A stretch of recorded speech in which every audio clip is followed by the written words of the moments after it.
नमस्कार, बहुत स्वागत है आप सभी का समाचार प्लस ओटीटी पर और मैं हूं आपके साथ मेघा। चलिए रुक करते हैं देश की बड़ी तमाम खबरों की ओर। नेशनल टेस्टिंग एजेंसी ने नीट यूजी 2026 परीक्षा को लेकर बड़ा अपडेट जारी किया है। एजेंसी ने दोबारा परीक्षा की नई तारीख का ऐलान करते हुए बताया कि नीट यूजी 2026 का री एग्जाम अब 21 जून 2026 को होगा और एनटीए ने सोशल मीडिया प्लेटफॉर्म एक्स पर पोस्ट कर इसकी जानकारी दी है। एजेंसी ने कहा कि भारत सरकार की स्वीकृति के बाद ये फैसला लिया गया है। साथ ही छात्रों और अभिभावकों से अपील की गई है कि वे केवल एनटीए की आधिकारिक वेबसाइट और आधिकारिक सूचना पर ही भरोसा करें। इस दौरान एनटीए के अनुसार देश भर में मेडिकल की पढ़ाई का सपना देख रहे लाखों छात्रों के लिए ये अहम सूचना है। आपको बता दें कि परीक्षा 21 जून को निर्धारित समय पर आयोजित की जाएगी। छात्रों को सलाह दी गई है कि वे अपनी तैयारी को अंतिम रूप देना शुरू कर दें। एजेंसी ने सोशल मीडिया पर फैल रही अफवाहों से सावधान रहने की भी अपील की है। एनटीए ने स्पष्ट कहा कि किसी भी अनाधिकारी लिंक, मैसेज या वायरल पोस्ट पर भरोसा न करें।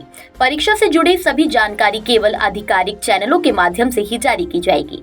यदि किसी छात्र को परीक्षा केंद्र, एडमिट कार्ड या अन्य किसी प्रकार की समस्या का सामना करना पड़ता है तो वह सीधे एनटीए की हेल्पलाइन नंबर और आधिकारिक ईमेल के जरिए संपर्क कर सकता है।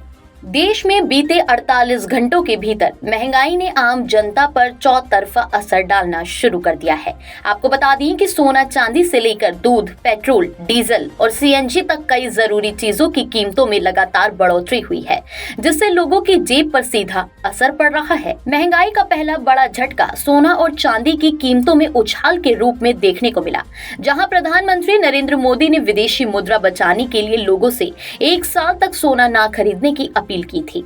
इसके बाद सरकार ने गोल्ड और सिल्वर पर इंपोर्ट ड्यूटी भी बढ़ा दी। जैसे ही ये फैसला लागू हुआ, बाजार में सोने और चांदी की कीमतों में भारी तेजी आ गई। इसके बाद महंगाई का दूसरा असर दूध की कीमतों पर दिखाई दिया। अमूल और मदर डेयरी जैसी बड़ी कंपनियों ने पैकेज्ड दूध के दाम में 2 रुपए प्रति लीटर तक की बढ़ोतरी कर दी है। नई कीमतें 14 मई से पूरे देश में लागू हो चुकी हैं।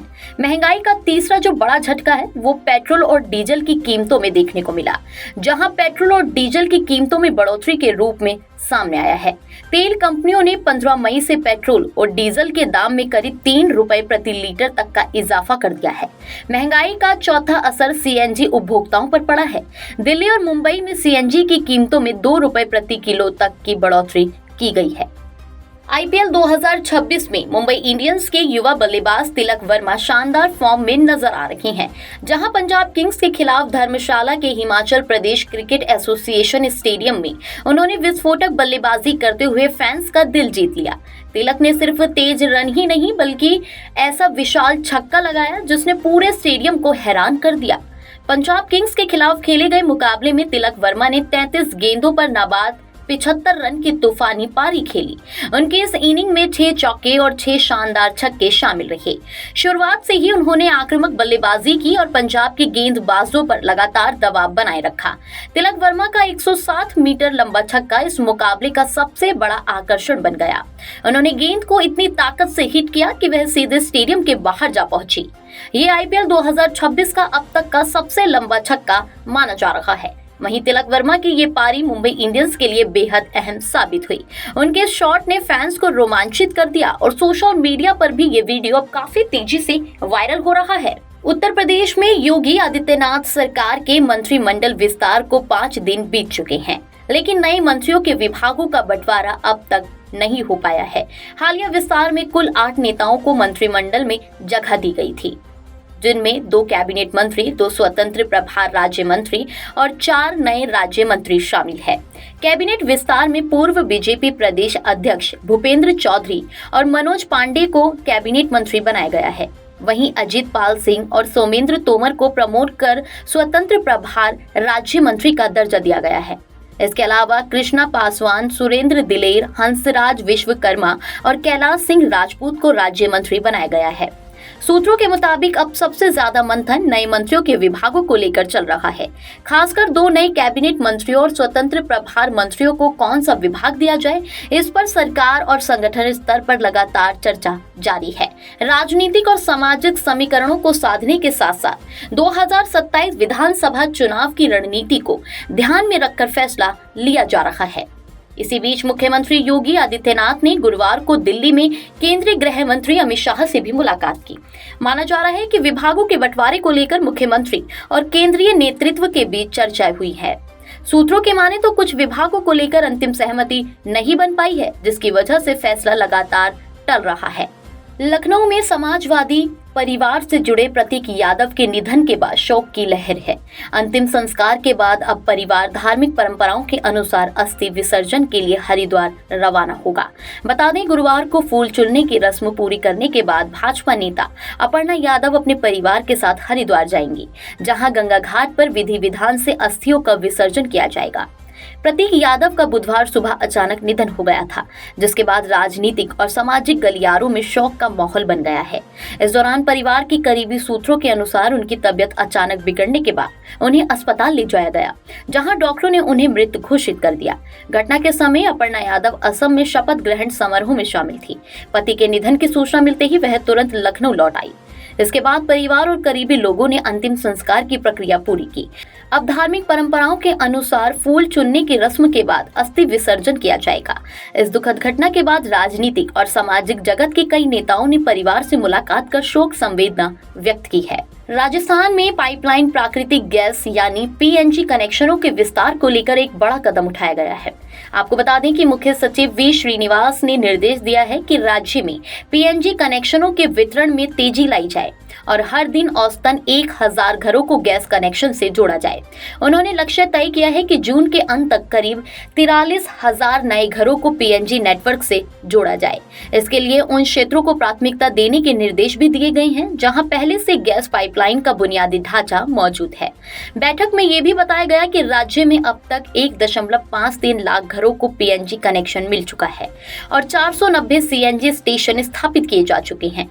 इसके अलावा 1380 से अधिक वाणिज्यिक और औद्योगिक इकाइयां भी इस नेटवर्क से जुड़ चुकी हैं। मुख्य सचिव ने कहा कि सरकार का फोकस एलपीजी से पीएनजी की ओर लोगों को शिफ्ट करने पर है, जिससे उन्हें 24 घंटे गैस सप्लाई, सुरक्षा और कम खर्च जैसी सुविधाएं मिल सके।